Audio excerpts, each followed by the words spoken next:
Hello, I'm Dr. Joe Cook, and I'm going to be demonstrating step one of financial statement analysis. And so the first step is, of course, to decide which company you're going to analyze. We're going to be looking at General Electric Company. And what I did was I searched the Edgar database for the Form 10K for General Electric for the fiscal year ended December 31st, 2021. And I've brought it up here on my screen. And there's quite a bit of information here, but we're going to jump right to the financial statements. And notice that we've got a long section in the Form 10K that is management's discussion and analysis. We're going to skip all that. We're going to jump down here right to the statement of earnings on page 47. Let's scroll down. It's 27. You can see management discussion and analysis is quite long.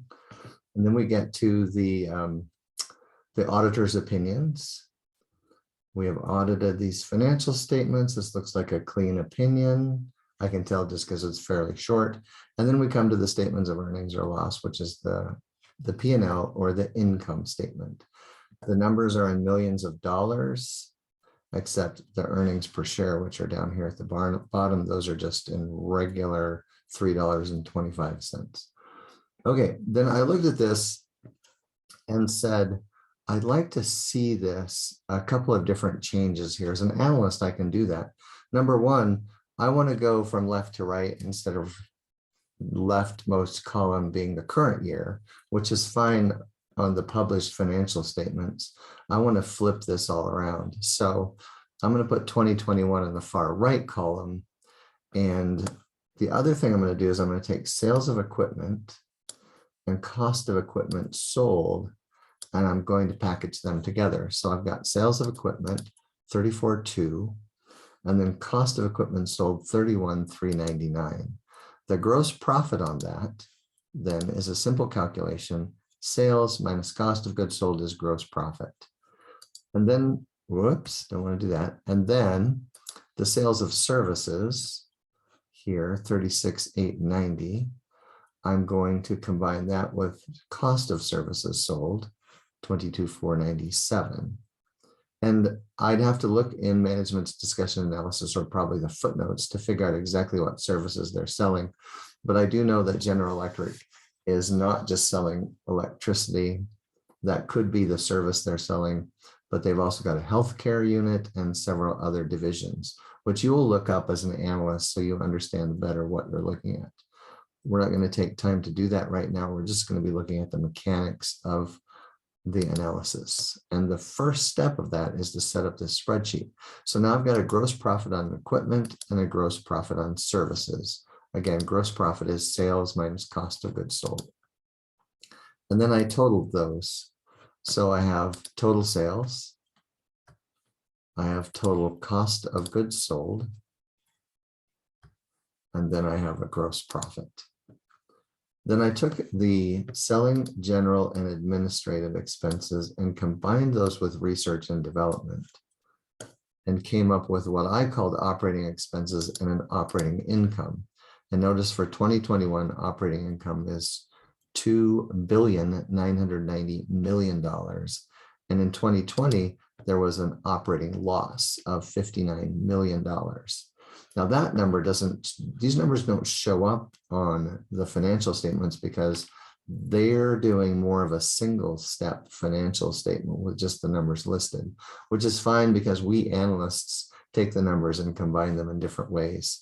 I took after operating income, which is an important number for me because I want to see how much money this machine is generating just on an ongoing basis. Then they list everything else separately in the long column, and I put them, sometimes I combine these, but I listed them out because I didn't know when I was looking across 4 or 5 years how many of these would be significant. So they've got interest expense. Again, I'm looking at 2021. We've got interest expense, debt extinguishment, which they paid $6.5 billion in prepayment penalties to extinguish debt. And if you think about in 2018, when General Electric hired Lawrence Culp to run the company, one of his initiatives was to reduce debt, apparently at any cost. So he's spending a lot on debt extinguishment. But again, notice I put this below the operating income line so that when I'm looking at these kind of one-time charges, they're not skewing operating income. And as an analyst, again, this is just me doing that for my purposes. Insurance losses, again, we look in the footnotes to find out what exactly these insurance losses are. Impairments, those are usually the writing down of an asset. I didn't know what benefits were, but I put them down here again. Other expenses and other income. Other income included this insurance revenue. So there's insurance losses and insurance revenues. Again, I'd have to look at note 11 to see how those are related to each other. But for this particular analysis, I wasn't concentrating on those particular line items. Non-controlling interests is the amount, it's right down here. It's the amount of loss attributable to, well, it's the amount of loss attributable from subsidiaries that we don't own the entire subsidiary. Provision for income tax is self-explanatory. And then there was a loss on discontinued operations. Again, General Electric is divesting itself of business segments. And when they do that, sometimes they take a loss, but they're willing to take that one-time loss in order to get rid of this long-term drain on resources. And then net income is 6520. And I go all the way down to net income so that I'm fairly sure that I've got all of the numbers on the spreadsheet, even though maybe for my analysis, I'm only looking at a few of the numbers. I want to have the spreadsheet be complete. They subtract preferred stock dividends to come up with the amount of earnings attributable to common shareholders, which is the number that they use to get earnings per share. So I did that for both 2021 and 2020 off this spreadsheet. And then they also give me 2019. And so let me unhide these columns. And let me reduce the view on this, or actually, yeah, let me reduce the view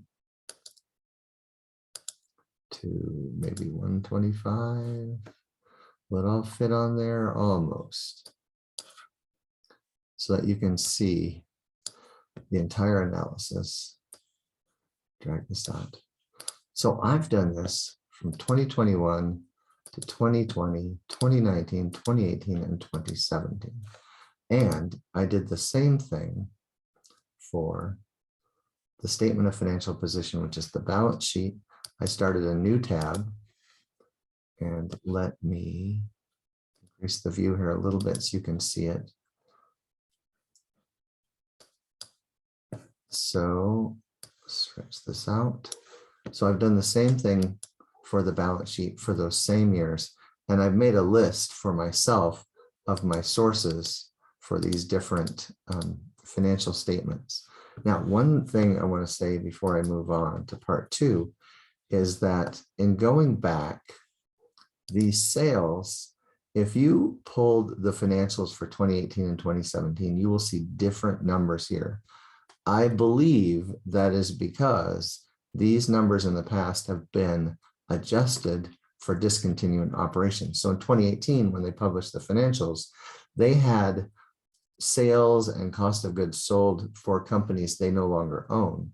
So in 2021, as they were looking back, and even 2020, when they republished these prior years, they adjusted them. So my technique was to take 2021 and those three earnings statements and two balance sheets that were presented. And then to get to 2018, I took the 2020 statements and the 2019 statements to get back in time. So I was looking at things that were more comparable. And as you've seen in other lessons, we will make retroactive adjustments as analysts to make the statements comparable. So if the company was a substantially different mix of companies in 2018, I want to make that mix as close to 2021 as I can. So this is the beginning of the template to take the data from the financial statements and import it or enter it by hand into an Excel or other spreadsheet. Google or Mac uses numbers, but I highly recommend Excel. So again, you can import it, but you might want to take those imported numbers and rearrange them, always checking the bottom line. So here we have a loss of 65.20. Here we have a loss of 65.20. Oh, look at that, it gives you some information. And same, close that. Same with the balance sheet. I make sure that total assets on my balance sheet come to 198,874. 198,874. There it is. And liabilities and equity will also go 198,874. Those are good check figures for me.